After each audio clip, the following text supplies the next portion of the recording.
Labadiena visiems, kurie šiuo metu žiūri Vilniaus rajono savivaldybės tinklalaidę Arti tavęs. Su manimi šiandien yra savivaldybės administracijos direktorius Vytautas Vansavičius. Sveiki. Sveiki. Su kurio pasikalbėsim apie seniūnaičių veiklą bei vietos bendruomenių veiklas. Tai pradžiai, direktoriaus, sausio pradžioje suėjo lygiai metai, kai einate savo pareigas. Su kokiamis nuotaikomis pradėjote antrus darbo metus? Tai man atrodo, antri darbo metai prasidėjo lygiai taip pat kaip ir pirmieji. Mano didžiausias tikslas buvo nebūti to vadovu, kuris sėdi tik tais kabinete, bet vykti po visą rajoną, bendrauti su gyventojais. Man atrodo, pirmais metais tai puikiai pavyko. Tai šiemet tie tikslai lieka tokie patys, kad svarbiausia būti atviriems, kad savivaldybė būtų atvira ir kad gyventojai matytų mūsų darbus, nes dirbam vardan gyventojų. Visi žinome, kas yra seniūnas, kas yra seniūnija, bet kartais tenka išgirsti, kas yra tas seniūnaitis. Tai direktoriau, paaiškinkit, kodėl gyventojui turėtų rūpėti, kas yra išrinktas jo gatvėje, pavyzdžiui. Na, tai iš tikrųjų dažnai kyla klausimas, tai kas tas seniūnaitis, ir kartais įsivaizduoja, kad seniūnaitis tai yra kažkoks oficialus savivaldybės darbuotojas, kuriam galima skambinti ir kai kelias nenuvalytas ir reikšti priekaištus ir kai kažkokį renginį reikės organizuoti. Bet šiaip seniūnaitis tai yra vietos atstovas, tarpininkas tarp gyventojų ir seniūnijos ir savivaldybės. Tai jis toks, gal tai pasakysiu, savanoriškų pagrindų veikiantis asmuo, kuriam rūpi jo gyvenamoji aplinka, kurioje jis gyvena ir kurioje jis nori tų pokyčių. Bet ar tas seniūnaitis turi realių įrankių kažką pakeisti, jeigu aš, pavyzdžiui, kaip gyventoja kreipsiuos į savo seniūnaitį, sakydama, kad, pavyzdžiui, mano gatvė yra neapšviesta arba mano gatvė kelyje yra duobės, ar seniūnaitis kažką realiai galės nuveikti? Taip, tai mes tikrai turim aktyvių seniūnaičių, kurie gali nuveikti. Vienas dalykas, ką jie gali daryti, tai tikrai gali kreiptis ir į seniūną, tarpininkauti, bendradarbiauti. Kitas dalykas, kad seniūnaičių sueigoje balsuoja dėl kai kurių sprendimų. Ir kaip gal truputį tai pajuokausiu, kadangi yra skirtingos seniūnaitijos, skirtingi seniūnaičiai, tai kai vyksta seniūnaičių sueiga, tai kiekvienas jų bando tą gėrį labiausiai savo seniūnaityje atnešti. Bet aišku, aš, kadangi kažkiek patirties irgi tame darbe turėjęs, tai šiaip smagu, kad seniūnaičiai ieško tų bendrų sprendimų. Nėra taip, kad kiekvienas ten tą, kaip vadinti, paklodę į savo pusę temptų. Tai tikrai turi realių galimybių, kaip galėtų atstovauti savo tos gyventojus. Direktoriau, koks yra dažniausias klausimas arba problema, kurią perduoda seniūnaičiai? Tai dažniausias klausimas yra turbūt tie infrastruktūriniai dalykai. Tai kodėl kelias neasfaltuotas, kodėl kelias negreideriuotas, apšvietimo trūksta, šaligatvio trūksta ir panašiai. Dažniausiai tie susisiekimo klausimai, kuriuos atsineša seniūnaičiai. O jeigu mūsų išrinktas seniūnaitis po kažkurio laiko tampa nebeaktyvus, ar gyventojai gali inicijuoti naujus rinkimus? Šiaip šitoj vietoj tai mes esam diskutavę ir, kaip pavadinto, nacionaliniu lygiu, kad čia yra spragų, nes nauji rinkimai gali būti tada, kada seniūnaitis atsistatydina. Tai kartais būna tų problemų, kad seniūnaitis nėra aktyvus, bet gyventojai nelabai jo gali pakeisti. Ir kitas dalykas, kad su seniūnaičiais yra susiję, kad labai norėtųsi didesnio gyventojų aktyvumo, nes tikrai būna ir tokiu atveju, kai vieną seniūnaitį ten kokiais antrų ar trečių rinkimų metu išsirenka ten keli gyventojai. Tai irgi vadinti tada, kad seniūnaitis atstovauja visą savo seniūnaitį ir visą bendruomenę, irgi nėra labai teisinga. Tai yra tų klausimų, bet čia jau reiktų nacionaliniu lygiu spręsti. Paminėjote, kad ir pats kažkada buvote seniūnaičiu, tai kaip prisimenate tos laikus? Nežinau, labai smagiai. Tai aš visą laiką buvau aktyvus vietos gyventojas ir ta galimybė būti seniūnaičiu, tai buvo man tas balsas. Ir tose seniūnaičių sueigose tikrai mes svarstydavom tos klausimus ir ten aktyviai, bet tikrai buvo daug aktyvių seniūnaičių. Tai tas buvo smagiausia, kad mes visi dirbom tokioj komandai.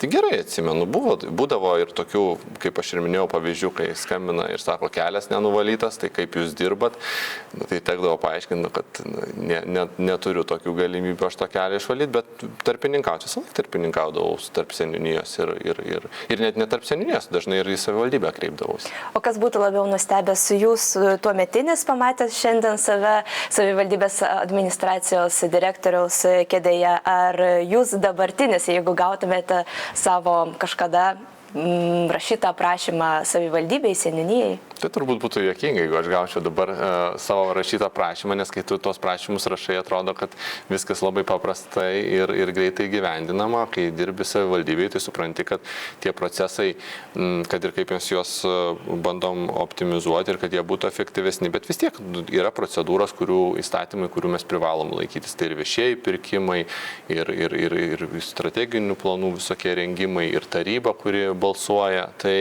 nustebčiau, tikrai būtų keista gauti savo raštą, nors reiks gal pasižiūrėti, gal kažkas yra kokia dokumentų valdymo sistemai, pažiūrėsiu, ką aš ten buvau prašęs.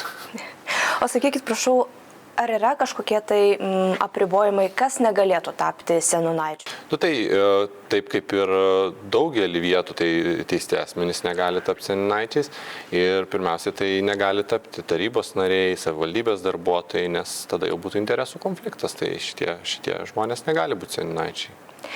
Vilniaus rajone šiuo metu veikia apie 80 aktyvių bendruomenių. Kom skiriasi bendruomenės pirmininko vaidmuo ir seniūnaičio? Seniūnaitis vis tiek yra renkamas asmuo ir jam gyventojai tą mandatą patikė rinkimų metu, tai jis toks truputį kaip ir oficialus yra, mes ir savivaldybės svetainėje skelbiam, kas yra seniūnaičiai pas mus, o bendruomenės lyderis tai toks labiau savanoriškais pagrindais, jau grinai savanoriškais pagrindais veikiantis lyderis, kurį ten bendruomenė pati išsirenka. Tai kažkokio panašumo turi, kad ir ten mažesnė dalis, bendruomenė pati renkasi, čia jau renkasi gyventojai, bet seniūnaitis yra, sakau, toks truputį gal oficialesnis veikėjas. Ar tas pats asmuo gali būti ir seniūnaičiu, ir tuo pat metu bendruomenės pirmininku? Taip, gali būti ir iš tikrųjų manau, kad netgi tai yra labai gerai, kai tokie dalykai būna, dėl to, kad bendruomenių pirmininkai, vis tiek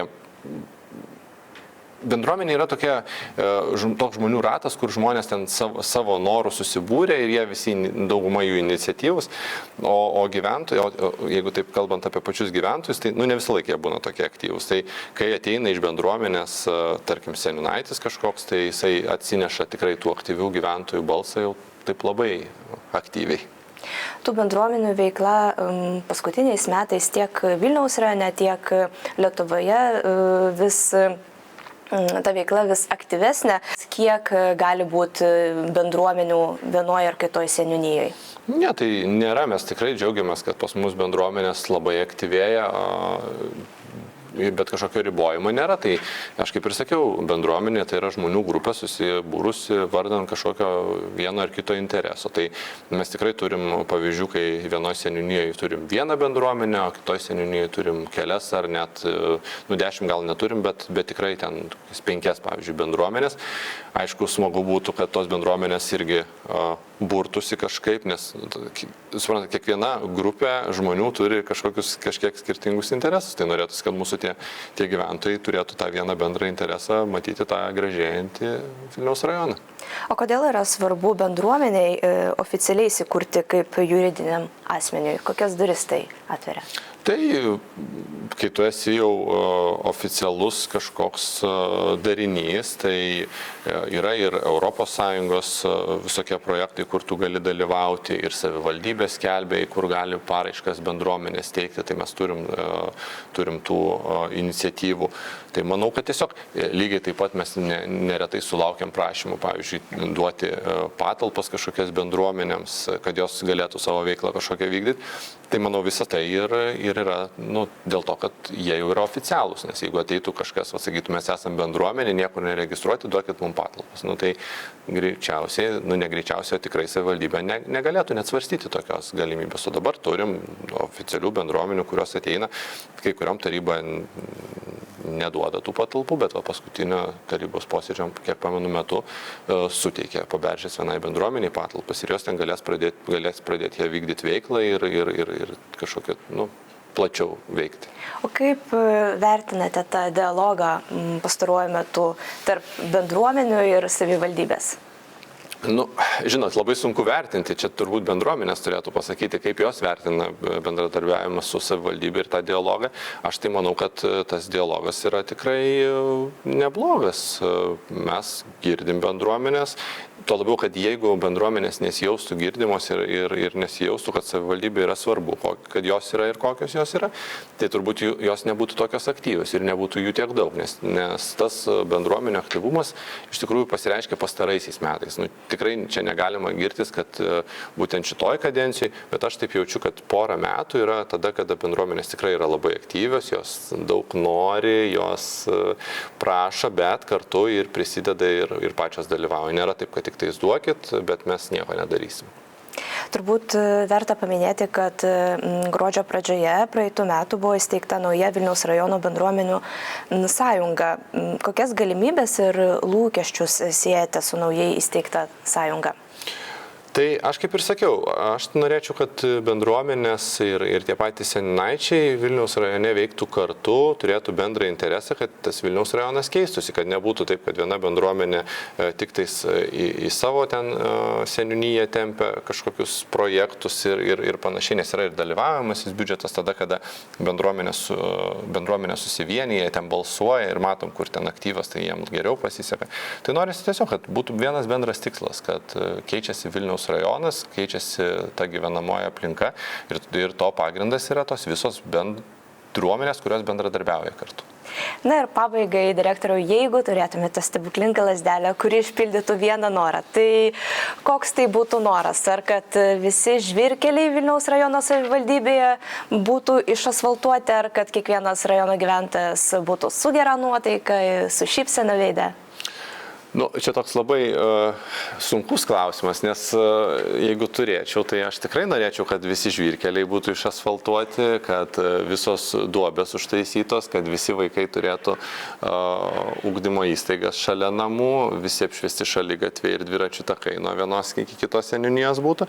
Bet man atrodo, svarbiausia yra tai, kaip mes jaučiamės. Tai jeigu mes esam laimingi ir matom tą pokytį, tai taip jis gali užtrukti truputį ilgiau, bet kartu mes galim padaryti daug gražių dalykų. Tai pirmiausiai turbūt yra žmonių savijauta, taip kaip jie jaučiasi, o tada visi kiti tie dalykai. Nes tas kelias, kuriuo tu važiuoji, tu labai pripranti.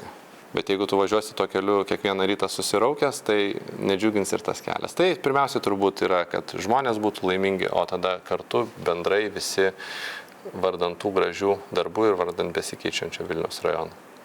Direktoriau, ačiū už palinkėjimus ir ačiū už įdomų pokalbį. Ačiū Jums. Aš tik priminsiu, kad kiekvienas sprendimas prasideda arti mūsų namų, tai kviečiame domėtis, klausti ir įsitraukti. Čia buvo Vilniaus rajono savivaldybės tinklalaidė Arti tavęs. Ačiū, kad žiūrėjote.